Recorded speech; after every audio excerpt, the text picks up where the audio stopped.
En base a la expresión que encontramos en la diapositiva anterior, se pueden derivar similares para sigma i y sigma z. Vamos a escribir todo esto en términos vectoriales o matriciales, tomando en consideración o usando como base la notación de Voigt, que tenía en cuenta o que desarrollaba una notación vectorial para lo que en realidad son tensores con su expresión matricial. Veamos cómo estamos apuntando a desarrollar la ley de Hooke en un formato en términos de componentes medias o hidrostáticas y distorsionales. Veamos cómo quedan esas descomposiciones para, por ejemplo, el tensor de deformaciones.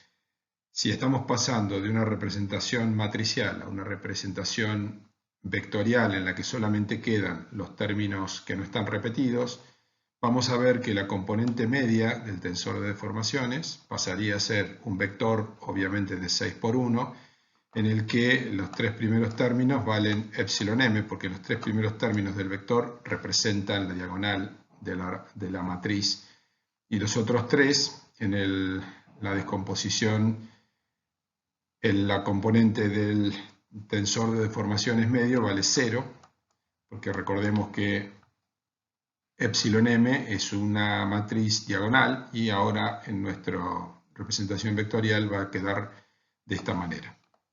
El otro término de la descomposición, que es epsilon 0, es decir, la componente desviadora del tensor de deformaciones, tiene en la diagonal principal los tres términos epsilon x menos epsilon m, epsilon i menos epsilon m y epsilon z menos epsilon m, y los términos fuera de la diagonal no cambiaban, es decir, terminaba quedando epsilon xi, epsilon xz y epsilon iz.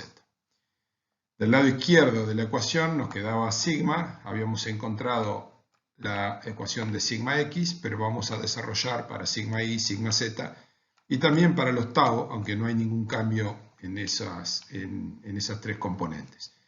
En resumen, utilizando la expresión que encontramos anteriormente, en la que habíamos visto que sigma x era igual a 2g por epsilon x más 3 lambda más 2g por epsilon m, ahora vamos a escribirlo vectorialmente, que es lo mismo que decir que lo vamos a escribir matricialmente, obteniendo el vector de tensiones sigma x, sigma y sigma z, sumándole los términos tau xi, tau xz y tau iz en función de esta descomposición del tensor de deformaciones. Formalmente nos va a quedar sigma igual a 2g por epsilon 0, siendo epsilon 0 este término, más 3 lambda más 2g por epsilon m, siendo epsilon m este otro término. Queda como lo estamos escribiendo aquí de manera explícita, es decir, no formal, sino directamente haciendo la escritura de cada término. Podemos ver que la primera ecuación que habíamos deducido en la diapositiva anterior nos decía que sigma x era igual a 2g por epsilon x menos epsilon medio más 3 lambda más 2g por epsilon medio, y eso es básicamente lo que estamos representando aquí. Eso se va a hacer extensivo entonces a sigma i, que será esto y esto multiplicado por las constantes, y también sigma z, que será igual a 2g por epsilon z menos epsilon medio más 3 lambda más 2g multiplicado por epsilon medio. Los términos correspondientes a las tensiones tau, es decir, estos últimos tres términos, solamente toman significación en el primero de los dos términos de la suma, es decir, solamente acá, porque sencillamente, como dijimos, al estar desacopladas las relaciones entre tensiones rasantes y deformaciones específicas de distorsión, va a quedar 2g por estas tres componentes que tenemos acá, y eso se expresa en el hecho de que en el segundo término de la suma tenemos valores nulos, lo cual significa que hacen que desaparezca ese segundo término. Entonces nos quedará que tau xi es 2g por epsilon xi, que tau xz es 2g por epsilon xz y que tau iz es igual a 2g por epsilon iz, que son las relaciones que no han cambiado en toda esta formulación. Si avanzamos en la formulación matemática de la ley de Hooke en formato medio más distorsional, como lo hemos llamado, vamos a recordar que teníamos estas expresiones de constantes elásticas. En primer lugar teníamos el módulo volumétrico K, que era igual a E sobre 3 por 1 menos 2 nu, y luego habíamos encontrado también la constante de la M, que es nu por E dividido 1 menos 2 nu por 1 más nu. Por supuesto que hay una relación entre estas constantes. Todas las constantes elásticas se relacionan entre sí. Vamos a encontrar esa relación porque nos va a resultar práctico o muy útil para hacer más compacta la formulación de la ley de Hooke en términos de componentes medias y distorsionales, no ya solamente del tensor de deformaciones, sino también para llevarlo a una formulación en términos de relacionar la componente del tensor de tensiones medio o hidrostático con el tensor de deformaciones medio hidrostático por un lado, y el tensor de tensiones, su componente distorsional, con la componente distorsional del tensor de deformaciones. Es decir, una completa separación en términos de la ley de Hooke. Bien, pero volviendo al punto, lo que estábamos tratando de encontrar es una relación entre la constante volumétrica K, el módulo volumétrico K, y la constante de la M lambda. Vamos a partir directamente de esta expresión que la habíamos encontrado en la ley de Hooke, tal como la dejamos en la diapositiva anterior. 3 lambda más 2g. Vamos a hacer, en primer lugar, en el primer término de la suma, un simple reemplazo de la constante lambda, tal como la tenemos aquí, y nos va a quedar 3 nu por e sobre 1 menos 2 nu por 1 más nu. El segundo término, que es 2g, recordando que g es igual a e sobre 2 por 1 más nu, nos va a quedar así, y se nos van a simplificar estos términos 2 que tenemos acá, quedándonos e sobre 1 más nu. Vemos que tenemos como factor común en ambos términos de esta suma e arriba y 1 más nu abajo. Por lo tanto, vamos a sacar factor común e sobre 1 más nu y nos va a quedar entre paréntesis, por un lado, 3 nu sobre 1 menos 2 nu, y en el segundo término un 1, porque básicamente todo el segundo término era factor común. Y entonces nos termina quedando este término que tenemos acá. El factor común e sobre 1 más nu lo dejamos así, y dentro del paréntesis vamos a provocar el divisor común 1 menos 2 nu, tomando este 1 y en este término multiplicando y dividiendo por 1 menos 2 nu. Por lo tanto nos queda ese divisor común y arriba nos queda 3 nu más 1 menos 2 nu. Hacemos las operaciones que corresponden viendo que tenemos aquí 3 nu menos 2 nu, eso es 1 nu, con ese 1 nos queda 1 más nu, el divisor es el mismo.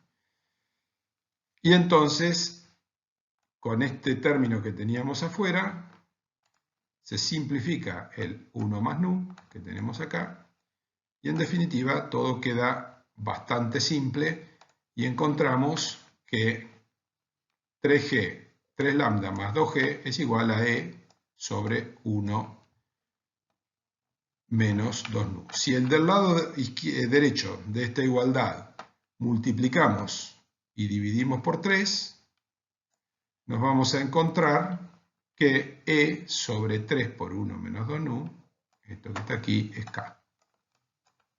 Quedando del lado derecho 3k. En definitiva, llegamos a esta relación. 3 lambda más 2g es igual a 3k. Como 3 lambda más 2G era el multiplicador de epsilon m en la relación que habíamos encontrado anteriormente, nos va a quedar esa misma relación sigma, que es el tensor de tensiones expresado vectorialmente, como está de este lado, igual a 2G por epsilon 0, que no cambiaba, y el segundo término, que era 3 lambda más 2G por epsilon m, ahora nos queda 3K por epsilon m. Es decir, expandiendo lo que significan epsilon 0 y epsilon m, que son las componentes distorsional e hidrostática del tensor de deformaciones, las escribimos de esta forma, tal como lo habíamos encontrado anteriormente. Pero podemos simplificar más todavía esta expresión que tenemos acá, porque recordemos que tenemos una relación que también es una expresión de la ley de Hooke, una relación constitutiva entre la tensión media y la deformación volumétrica, porque la deformación volumétrica es 3 veces epsilon m y por lo tanto podemos llegar a que 3K por epsilon m, que es lo que tenemos acá, es igual a sigma m. Por lo tanto, este segundo término de la suma se va a simplificar más todavía porque 3K por epsilon m es igual a sigma m. Y los tres términos son iguales. Por lo tanto, nos queda que el tensor completo de tensiones sigma es igual a 2G por estos términos, epsilon x menos epsilon m, epsilon y menos epsilon m, epsilon z menos epsilon m, epsilon xy, epsilon xz y epsilon yz, que ya los teníamos, más un vector que es igual a sigma m en las tres primeras posiciones y 0 en las otras. Vamos a tomar este término que tenemos acá y lo vamos a pasar restando del otro lado de la igualdad. Entonces nos va a quedar sigma x menos sigma m, sigma y menos sigma m, sigma z menos sigma m. Y los tres términos de las tangenciales que quedan sin modificar. ¿Pero qué es esto que tenemos del lado izquierdo? Es el arreglo vectorial de el tensor distorsional de tensiones. En la descomposición del tensor de tensiones en su componente hidrostática y distorsional, la componente distorsional tenía en la diagonal principal estos términos precisamente, sigma x menos sigma m, sigma y menos sigma m y sigma z menos sigma m, y los otros tres términos fuera de la diagonal quedaban sin ningún cambio. Por lo tanto, lo que tenemos del lado izquierdo es sigma 0 y lo que nos quedó del lado derecho es 2G por esto que ya sabíamos que era la expresión vectorial de la componente distorsional del tensor de deformaciones. Es decir, que hemos llegado a una relación directa que nos permite obtener la componente distorsional del tensor de tensiones como una constante 2G por la componente distorsional del tensor de deformaciones. Hemos logrado la misma descomposición en términos medios y hidrostáticos y distorsionales que ya teníamos en los tensores de tensiones y deformaciones. Ahora hemos logrado la misma descomposición en la relación constitutiva de la ley de Hooke. En resumen, nos terminan quedando las expresiones tensoriales de la ley de Hooke descompuesta en términos hidrostáticos y distorsionales que encontramos previamente y que resumimos aquí. En términos hidrostáticos vamos a tener la relación que denominamos A mayúscula y que nos dice que la componente hidrostática del tensor de tensiones es igual a 3K veces las componentes hidrostáticas del tensor de deformaciones. Recordando que K es el módulo volumétrico que tiene esta expresión, es decir, es una constante elástica.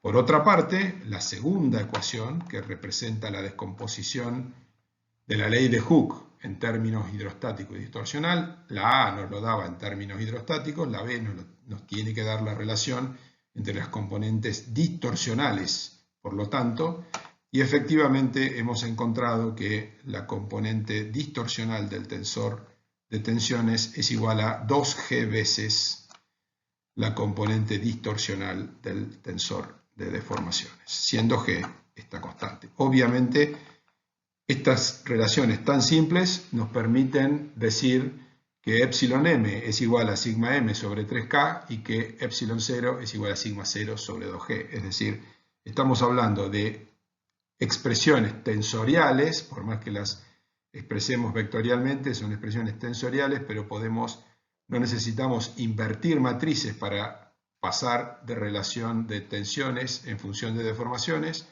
a deformaciones en función de tensiones. Para entender esto un poco más cabalmente o para verlo más cabalmente podemos pasar a expresiones explícitas, es decir, lo que indicábamos como tensor, componente hidrostática del tensor de tensiones y deformaciones y componente distorsional del tensor de tensiones y deformaciones, lo podemos escribir directamente, explícitamente, en, por ejemplo, la base X y Z. Y entonces la primera de estas relaciones constitutivas, que corresponde a la componente hidrostática o esférica de los tensores de tensiones y deformaciones, queda sencillamente así. Sigma X más sigma Y más sigma Z igual a 3K por paréntesis epsilon X, epsilon Y y epsilon Z. En realidad, la parte A de esta ley constitutiva que relaciona las componentes hidrostáticas es directamente una relación escalar. Lo podemos escribir vectorial o tensorialmente, pero la verdad es que es sencillamente una relación escalar. En cambio, la parte B, es decir, la ley de Hooke en términos de relacionar componente distorsional de ambos tensores, sí se puede escribir de esta manera y tenemos esta matriz que es la componente distorsional del tensor de tensiones, como lo vimos en la teoría de tensiones, igual a sencillamente 2G por la componente distorsional del tensor de deformaciones. Obviamente, si pasamos 2G dividiendo del otro lado, tendremos la componente distorsional del tensor de deformaciones en función de la componente distorsional del tensor de tensiones. Es decir, hemos encontrado relaciones que son muy poderosas porque están representando ahora sí, de manera totalmente clara, que la descomposición entre componente hidrostática y distorsional, tanto de los tensores de tensiones y deformaciones, no era un capricho matemático, sino que era la expresión de una ley física que ahora hemos encontrado al expresar la ley de Hooke de forma totalmente separada entre la componente hidrostática y la componente distorsional. Tiene interés hacer esta misma lectura de las expresiones explícitas cuando nos referimos a la terna principal, es decir, a la base 1, 2, 3, porque las cosas son mucho más simples. La primera parte de la ley, que es la que relaciona las componentes hidrostáticas, queda básicamente igual. Es sigma 1 más sigma 2 más sigma 3 igual a 3K por epsilon 1 más epsilon 2 más epsilon 3.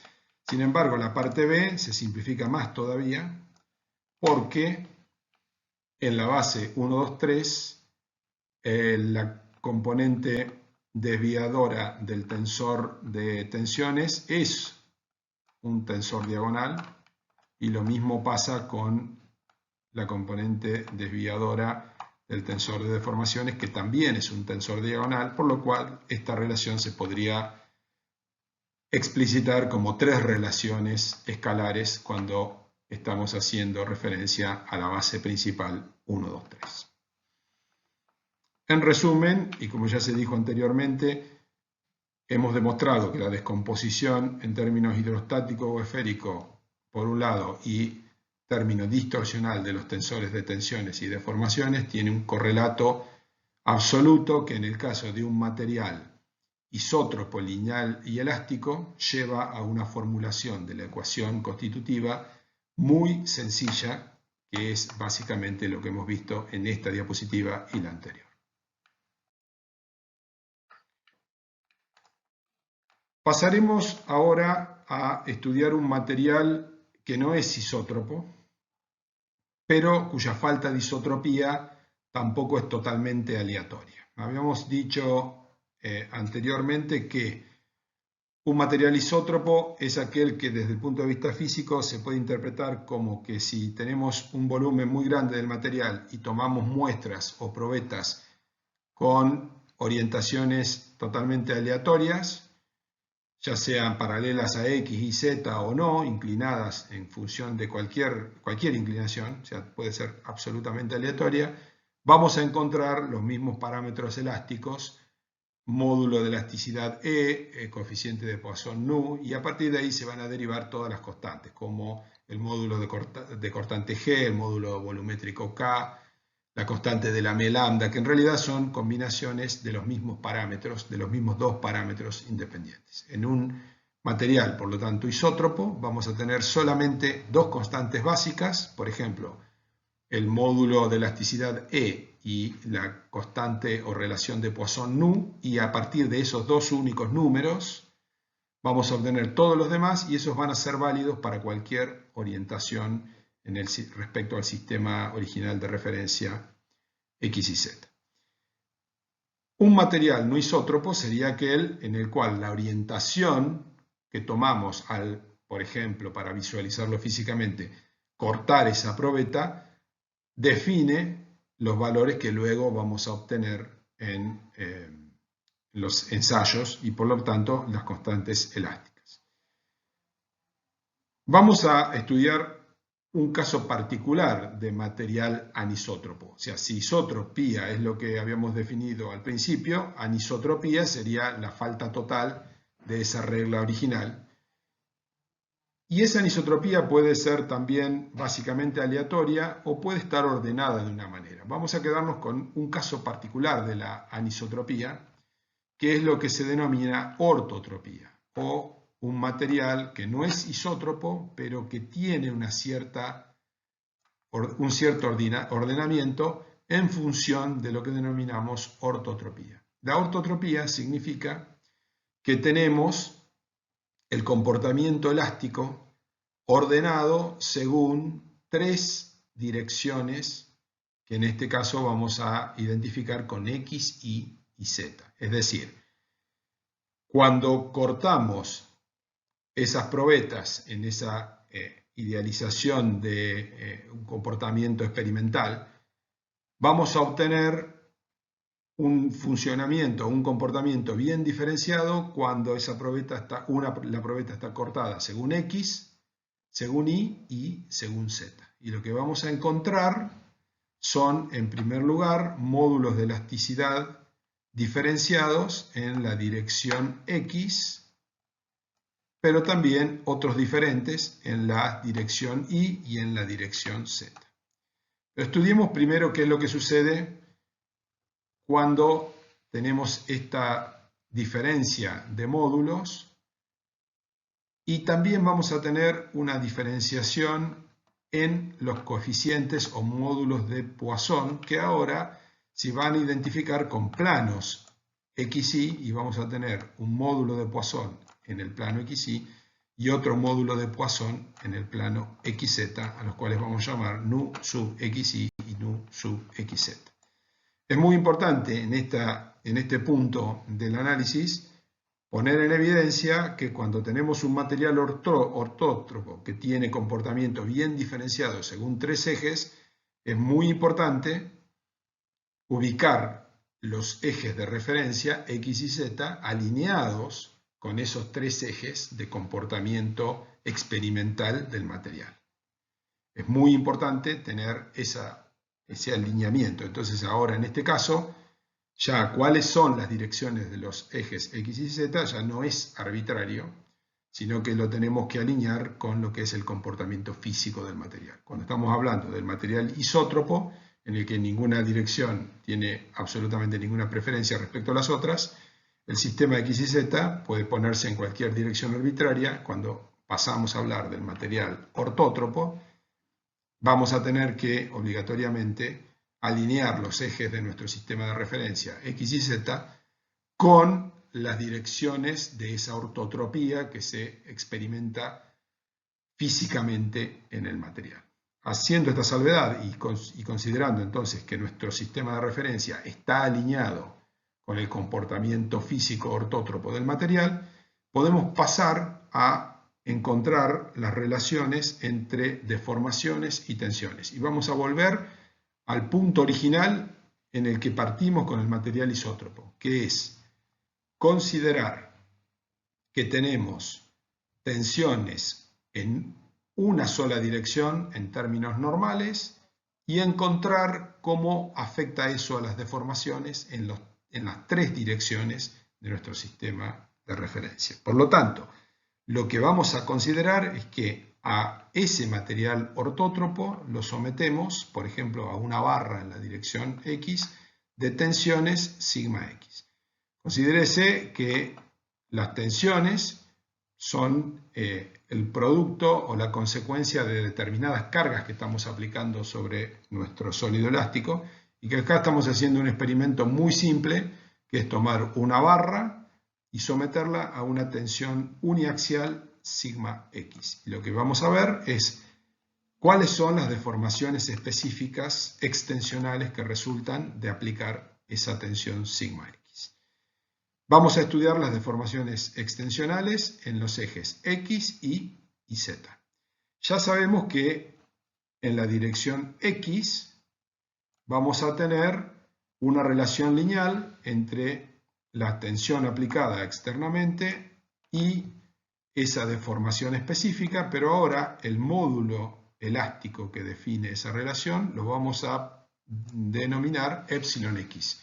Porque como sabemos que el material tiene un comportamiento diferente en X, en Y y en Z, porque es ortótropo, tenemos que identificar cada una de las direcciones. Por lo tanto, vamos a encontrar esta relación funcional epsilon X igual a sigma X dividido epsilon X. Pero van a aparecer también deformaciones transversales por efecto Poisson. Lo que pasa es que ahora la deformación epsilon Y va a ser función de epsilon X, pero con un coeficiente de Poisson que tenemos que relacionar, y es ese módulo de Poisson que habíamos mencionado anteriormente, que se particulariza para el plano XY.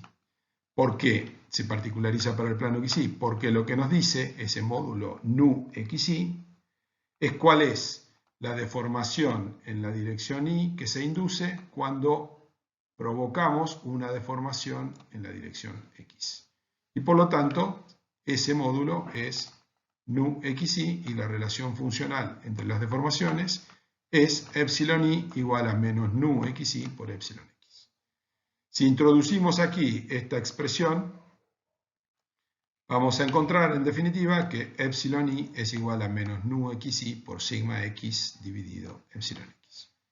Analizando lo que sucede en la otra dirección epsilon Z, cuando en definitiva aplicamos la tensión sigma X en dirección X, vamos a encontrar que epsilon Z es igual a menos nu XZ por epsilon X, o sea, menos nu XZ por sigma X dividido epsilon X.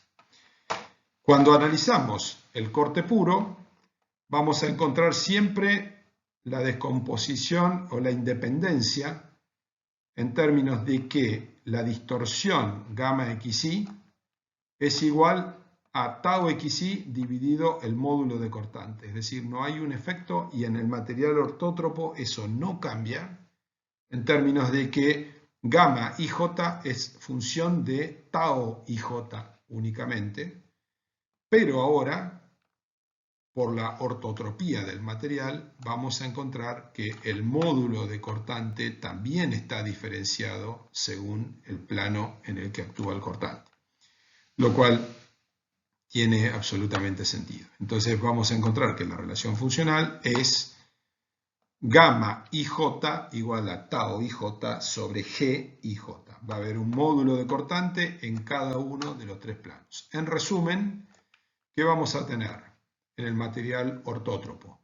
un módulo de elasticidad en cada dirección, un módulo de cortante en cada plano, es decir, que vamos a tener 3 módulos de elasticidad, 3 módulos de cortante y vamos a tener un módulo de Poisson también en cada plano, es decir, que vamos a tener 3 módulos de Poisson.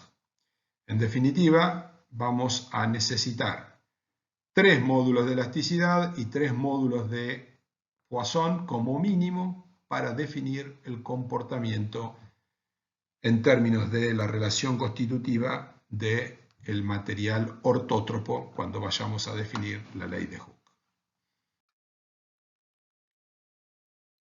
¿Cómo van a quedar las relaciones que nos permiten encontrar las deformaciones específicas en función de las tensiones para este material ortótropo, haciendo uso del principio de superposición, porque el hecho de que el material sea ortótropo no quita que sea lineal y elástico. Al ser lineal, principalmente es válido el principio de superposición y el análisis que habíamos hecho para el material isótropo sigue valiendo en términos de que cuando queremos encontrar epsilon x, vamos a tener que sumar el efecto que ocurre en la dirección x para definir la deformación extensional al sumar la aplicación de una tensión normal sigma x, una tensión normal sigma y y una tensión normal sigma z. Lo que sucede es que ahora esos 3 términos van a ser completamente independientes entre sí. En el material isótropo habíamos podido agrupar por factor común nu y también sacar 1 sobre x como factor común, pero ahora no tenemos nada de eso, sino que tenemos un término que es sigma x sobre epsilon x, que es el efecto puro de la tensión en x, y el efecto de la tensión en y sobre epsilon x incluye al coeficiente de Poisson nu xy multiplicando a sigma i dividido e sub i, y el efecto de la tensión sigma z es igual a menos nu zx por sigma z dividido epsilon z.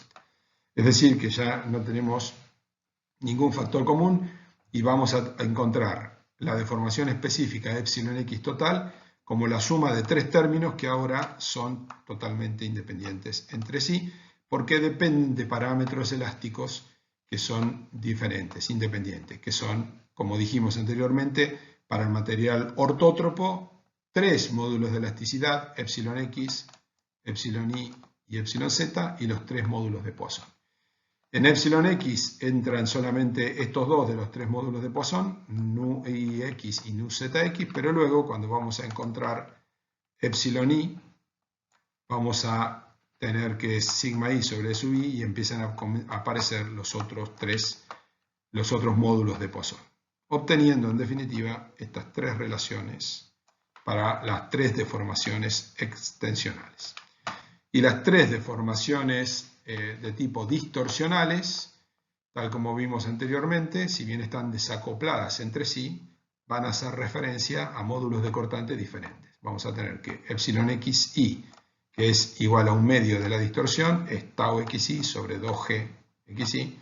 Epsilon xz va a ser tau xz sobre 2g xz. Y epsilon iz va a ser igual a tau iz sobre 2 veces g y z. Es decir, que vamos a tener también constantes que relacionan el comportamiento distorsional con las tensiones de corte que van a ser diferenciadas según los planos xy, xz e iz.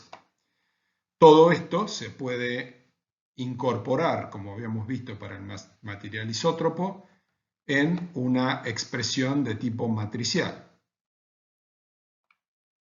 Esa expresión de tipo matricial, en términos de epsilon en función de sigma, es decir, si nosotros queremos expresar epsilon, tal como lo vimos anteriormente, en función de sigma, el tensor de deformaciones obtenido en función del tensor de tensiones, vamos a encontrar una matriz constitutiva C, pero ahora para el material ortótropo, y esa matriz constitutiva es esta cantidad que tenemos aquí, que tiene una expresión medianamente simple, y eso nos permite obtener el tensor de deformaciones en función del tensor de tensiones.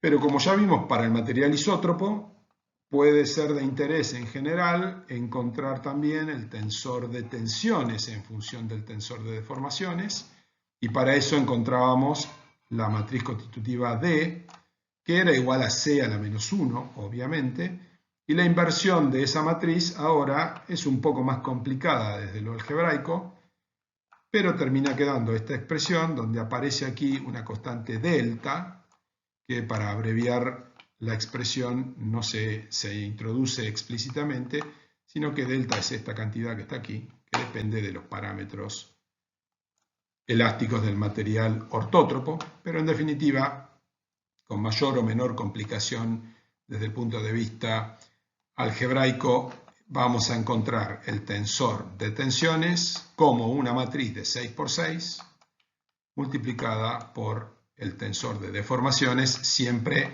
expresando, como hicimos a partir de la notación de Voigt, el tensor de tensiones como un vector de 6 por 1, el tensor de deformaciones como un vector de 6 por 1. Por lo tanto, la matriz constitutiva D es una matriz de 6 por 6, que es la que estamos expresando o explicitando en esta posición. En resumen, se vio que la ley de Hooke para el material ortótropo se puede expresar funcionalmente de la misma manera que el material isótropo, pero es necesario definir mayor cantidad de constantes. Fuera de eso, la complicación es básicamente algebraica, pero se pueden hacer muchas consideraciones que exceden el alcance de este curso. Lo que sí es importante, ya volviendo al material isótropo, es definir los que se denominan estados planos. Los estados planos requieren en primer lugar la definición de cuál es el plano al que nos estamos refiriendo, y en este caso vamos a particularizar para el plano XY sin perder generalidad, porque luego por permutación de índices se pueden hacer las mismas consideraciones para cualquier otro de los dos planos del sistema de referencia. Es importante mencionar entonces que estamos volviendo a considerar un material de tipo isótropo, y solamente vamos a hacer una consideración en cuanto a un estado particular de tensiones referido con el plano que estamos estudiando. Si nos referimos a estados planos en el plano XY, la definición precisa de un estado plano es la que se obtiene de estas dos consideraciones. Un estado plano en el plano XY es aquel en el cual gamma XZ y gamma YZ son iguales a 0. ¿Cómo se encuentra esta definición?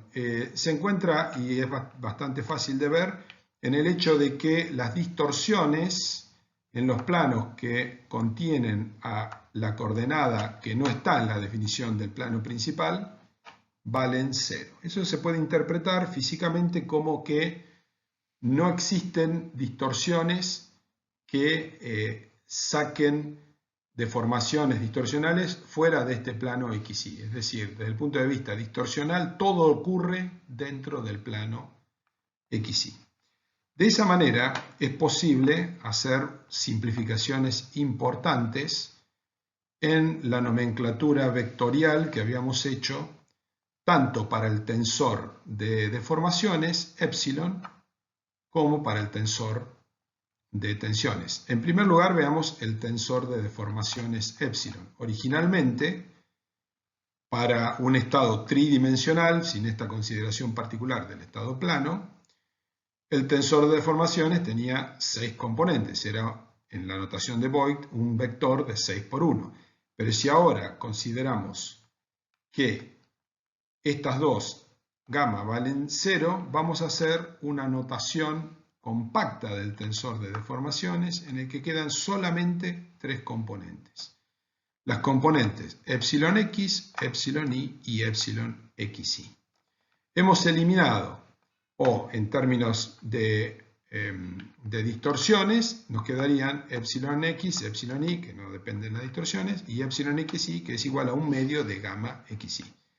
Los dos términos que teníamos abajo de epsilon xy, que eran epsilon xz y epsilon y z, esos dos obviamente valen 0 por la hipótesis que tenemos acá. Esta es la hipótesis básica del estado plano. Y vamos a ver que también termina no siendo necesario de consideración el término epsilon z. Para verlo a eso vamos a necesitar avanzar un poco más en la definición de estados planos. Como correlato directo del hecho de que la matriz epsilon de deformaciones específicas epsilon, el tensor de deformaciones, queda solamente con 3 términos independientes, vamos a obtener en espejo el hecho de que el tensor de tensiones sigma puede ser definido solamente por 3 componentes, sigma x, sigma y tau xy. ¿Cómo quedan las relaciones originales para el material isótropo por las cuales podíamos encontrar epsilon x, epsilon y epsilon z? Vamos a escribirlas primero en términos generales, lo que habíamos encontrado originalmente. Habíamos encontrado para el material isótropo que epsilon x era igual a sigma x menos nu por sigma y más sigma z, todo dividido e, que epsilon y era igual a, entre corchetes, sigma y menos nu por sigma x más sigma z, todo dividido e, y algo similar para epsilon z igual a 1 sobre e por sigma z menos nu por sigma x más sigma y. Esto es general, digamos, no es para el caso plano en particular, sino que a partir de esto vamos a particularizar los estados planos y esto vale en general. Y luego lo que vamos a hacer es, considerando que gamma x z y gamma y z valen 0, según esta hipótesis que tenemos acá, vamos a quedarnos solamente con gamma xy, que es igual a tau xy sobre g, o bien 2 por 1 más nu por tau xy sobre e, en función de la relación entre g y e que habíamos visto anteriormente. Sobre la base de lo dicho anteriormente, vamos a considerar ahora la división de los estados planos en general en 2 casos particulares. Vamos a ver primero lo que se llama estado plano de tensiones.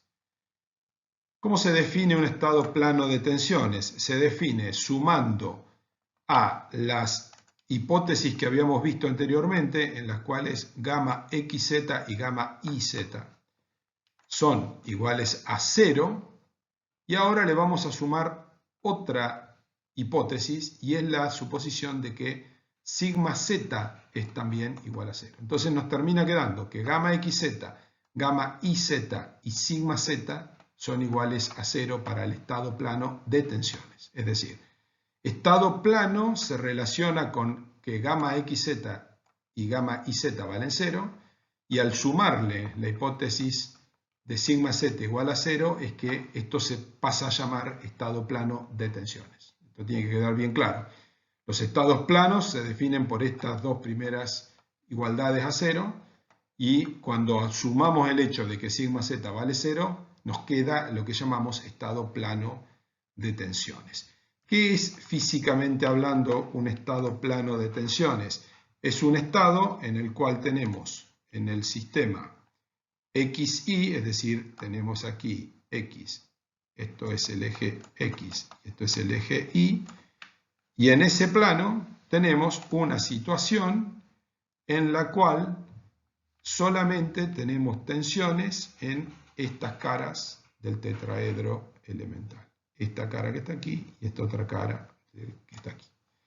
En el estado plano de tensiones, en esta otra cara, que es la cara plana del plano xy, no hay absolutamente ninguna tensión. Si nosotros tomamos y en el punto P extraemos el tetraedro, tenemos esta situación. Lo que tenemos es un cuerpo que no es plano, sino que tiene una entidad tridimensional porque tiene un espesor en esta dirección. Ven, aquí aparece un espesor. En general ese espesor es mucho menor que las otras 2 dimensiones del cuerpo. Todas las cargas que actúan sobre el cuerpo están en el plano xy. Estas cargas que tenemos acá están en el plano XY, no hay ninguna carga en el plano fuera del plano XY, y todas las tensiones para el estado plano de tensiones actúan en estas dos caras que están acá. Vale preguntarse, ¿cuánto vale epsilon z en el problema plano de tensiones? Epsilon z es distinto de 0 en el problema plano de tensiones. Si queremos obligar a que sigma z valga 0, esto va a implicar que epsilon z no pueda ser igual a 0. Conclusión, este espesor va a tener una pequeña variación en más o en menos en correspondencia con el hecho de que epsilon z tiene que ser distinto de 0. Y justamente eso es la base, en función de las tres ecuaciones generales. Lo que vamos a hacer es partir de la ecuación que nos decía que epsilon z era igual a 1 sobre e por sigma z menos nu por sigma x más sigma y. Y en estas tres ecuaciones vamos a tomar el término donde decías sigma z y vamos a introducir el hecho de que sigma z vale 0. Nos va a quedar un 0 acá, acá nos va a quedar otro 0 en epsilon x, acá nos va a quedar otro 0 en epsilon y. Y entonces, por ejemplo, de la primera de epsilon z, vamos a despejar que sigma z es igual a menos nu por sigma x más sigma y dividido e, lo cual pone en evidencia lo que dijimos, que epsilon z no puede ser igual a 0. En la segunda vamos a tener esta relación, en la tercera vamos a tener esta relación. La relación de los gamas no cambia en absoluto, porque esta consideración que estamos haciendo tiene que ver con una tensión normal, el estado plano de tensiones, suma como hipótesis el hecho de que sigma z sea igual a 0, y por lo tanto gamma xy va a quedar exactamente igual, y los que van a cambiar son estas tres relaciones de epsilon z, epsilon x y epsilon y. Cuando se opera algebraicamente para considerar las tres relaciones anteriores, se encuentra lo que se denomina la matriz constitutiva del problema de tensión plana. Y a esa matriz constitutiva se la llama D sub Tp, para poner en evidencia el hecho que corresponde a el problema particular de estado plano de tensiones, o lo que se denomina tensiones planas. Como ya habíamos hecho la reducción de los vectores de tensiones y deformaciones a un formato de 3×1, es evidente que la matriz constitutiva tiene que tener 3×3, y entonces la relación constitutiva sigma igual a d por epsilon queda en estos términos, siendo sigma un vector de 3×1,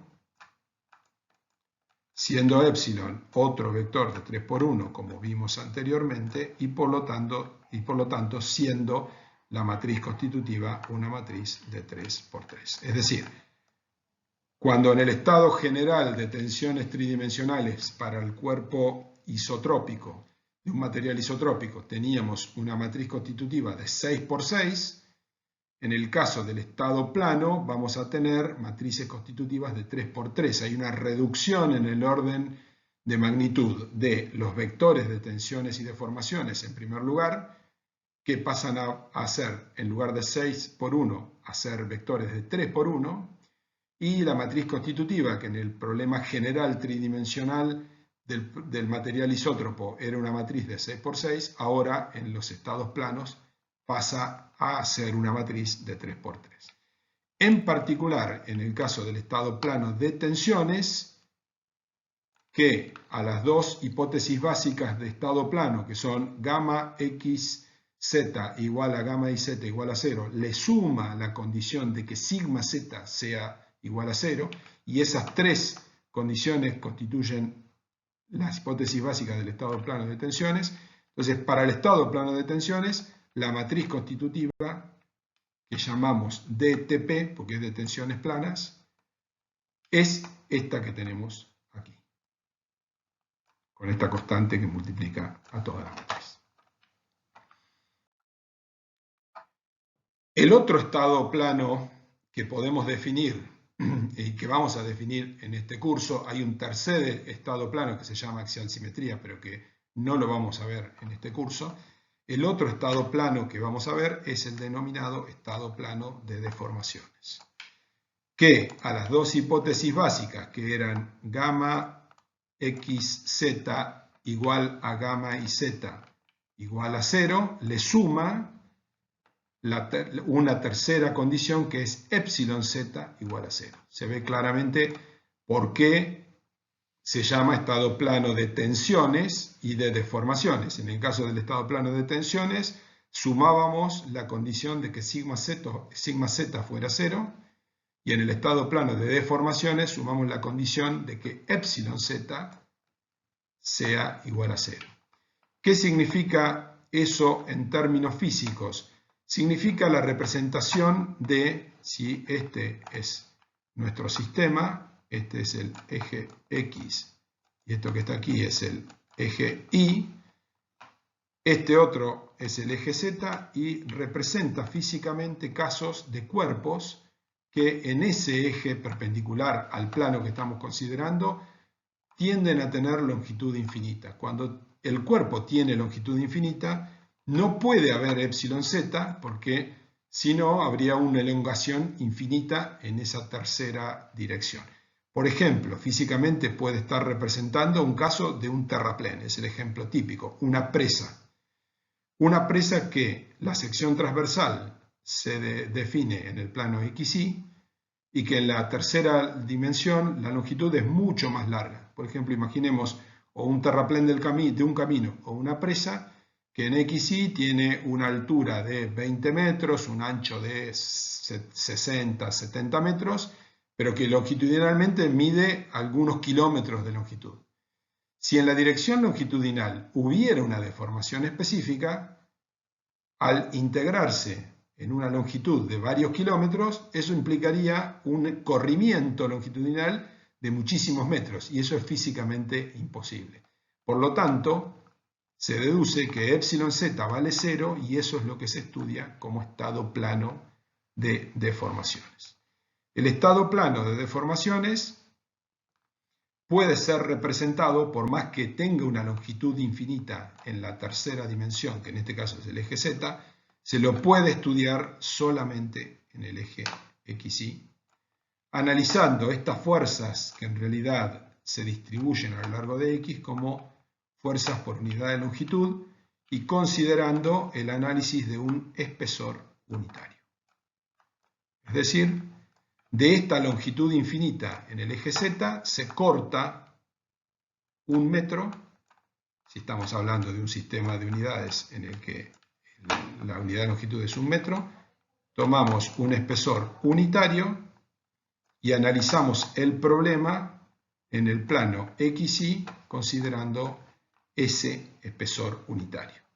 Pero para eso, para poder hacer esa condensación de un terraplén que mide muchos kilómetros de longitud en la dirección Z y analizarlo como si fuese una franja de 1 metro de espesor solamente en el plano XY, es decir, estamos analizando 1 metro de muchos kilómetros de longitud, para eso es necesario introducir en la relación constitutiva esta particularidad del estado plano de deformaciones.